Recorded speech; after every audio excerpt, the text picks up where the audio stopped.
sakit stroke, sakit saraf bertanya, boleh tak boleh dan kenapa dan bagaimana? Kita kena jawab.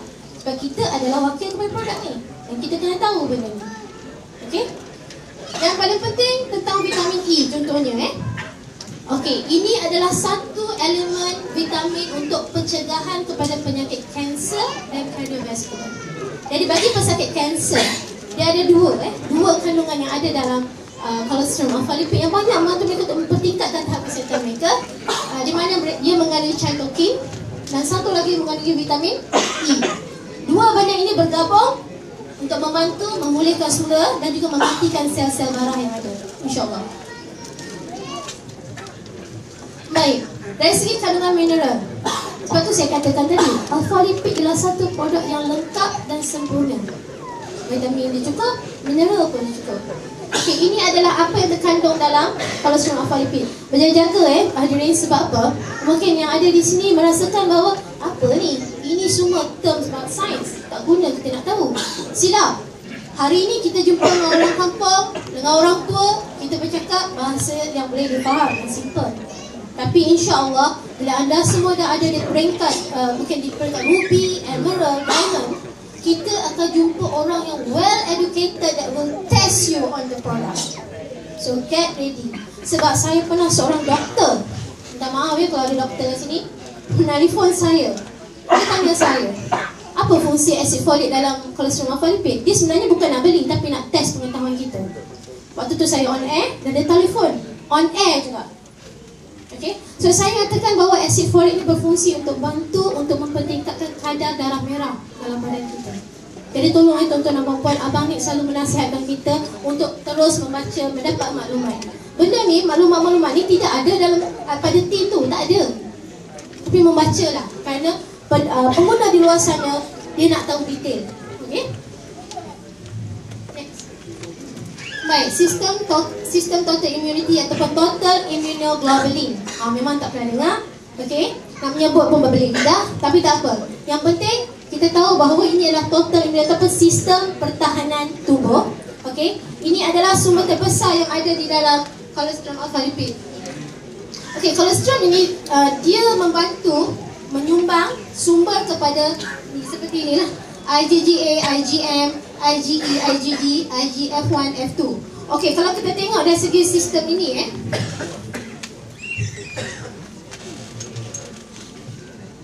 saya bagi contohlah contoh IgM sendiri, okey. Ianya adalah satu antibody yang membantu kepada sel B yang dijumpai dalam tulang dan usus, paru-paru dan kelenjar limpa. Maknanya kalau IgM itu tidak ada, 4 sistem organ dalam badan kita itu akan rosak. Jadi bila umur meningkat, 3 benda akan menurun. Antibody kita, sistem pertahanan tubuh kita, okay? Dan satu lagi ialah growth factor yang ada dalam badan kita. 3 perkara ni akan turun. Jadi dengan adanya dari segi lengkap macam ni, insya-Allah yang menurun tu akan naik semula. Sebab itu ada yang nampak yang tua tiba-tiba jadi muda balik. Sebab adanya growth factor.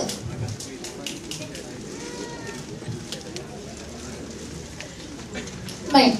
Kalau kita tengok dari segi kalsium okey, bila saya banyak bertemu dengan pelanggan, ramai yang bertanya, ibu mengandung boleh tak? Orang kemalangan boleh tak? Ini soalan yang selalu kita tanya. Sebab ibu mengandung sangat sensitif. Kita tahu bahawa ibu mengandung memerlukan kalsium yang sangat tinggi.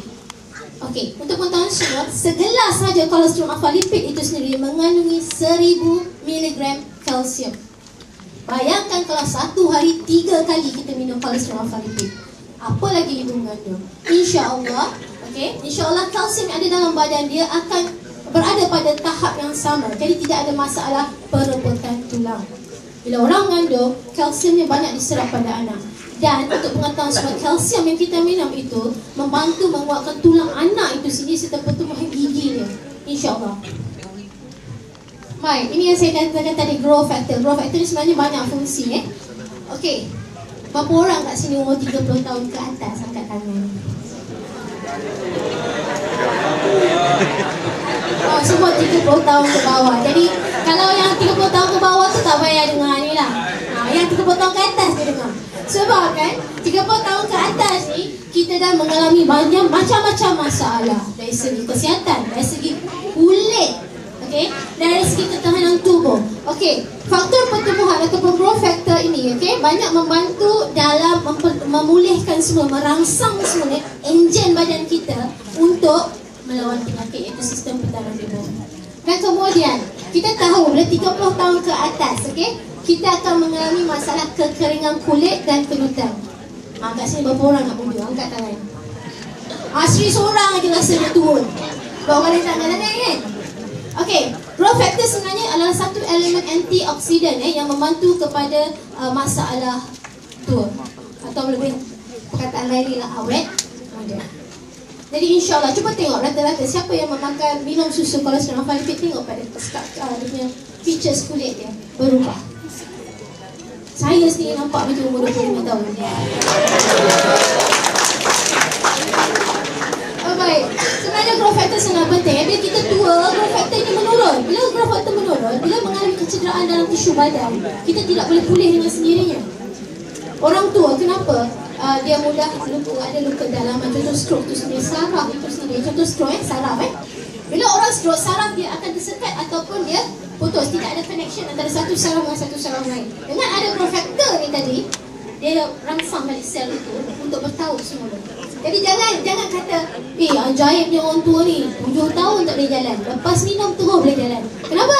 Sebab growth factor itu sendiri pulihkan sistem saraf dia. Ini contohnya. Okey, bila orang kena stroke antara ini dengan ini putus. Okey, orang stroke ini kena tahu. Sebab orang stroke kamu tanya, kenapa ya makcik ni kena stroke? Makcik tahu-tahu makcik rebah. Sebenarnya stroke berpunca dari sistem saraf yang tidak bersambung antara satu sama lain. Jadi dia tidak ada connection, maklumat tak sampai. Dengan adanya growth factor tadi tu, dia pulihkan semua. Ini satu cerita tentang halal.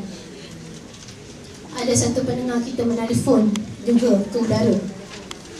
Pakcik ni nak tanya, produk ni dari mana? Saya kata dari New Zealand. Confirm halal ke? Halal pakcik. Apa soal tak ada jakim kat bawah tu? Pakcik tengok halal tu cap negara lain. Saya kata produk ni adalah produk yang diimport dari New Zealand. Okey, diiktiraf oleh Badan Halal New Zealand dan juga diiktiraf oleh Jakim Malaysia. Oh ya ke? Dia kata. Tak apa, pakcik nak tengok kat mana ada bukti ni. Jadi saya suruh kata, kalau pakcik pandai pergi website lah, pakcik pergi hub halal Jakim, InsyaAllah ada. Jadi bagi hadirin semua, kalau ada orang tanya tentang halal, tolong katakan kepada mereka, kita adalah satu badan halal yang diiktiraf oleh Jakim. Jadi tidak ada ragu-ragu, jangan ada was-was. InsyaAllah suci dia. Jadi kalau mereka nak bukti juga macam pakcik dia lah, orang tua biasa nak bukti kan. Suruh mereka pergi laman web, okey, Jakim, bahagian hub halal. Di situ ada senarai logo-logo halal yang diiktiraf oleh pihak Jakim. Baik, sebenarnya kolesterol alpha lipid ni simple saja. Pertama, kita nak menjauhi penyakit. Kedua, kita nak menjauhi kemiskinan.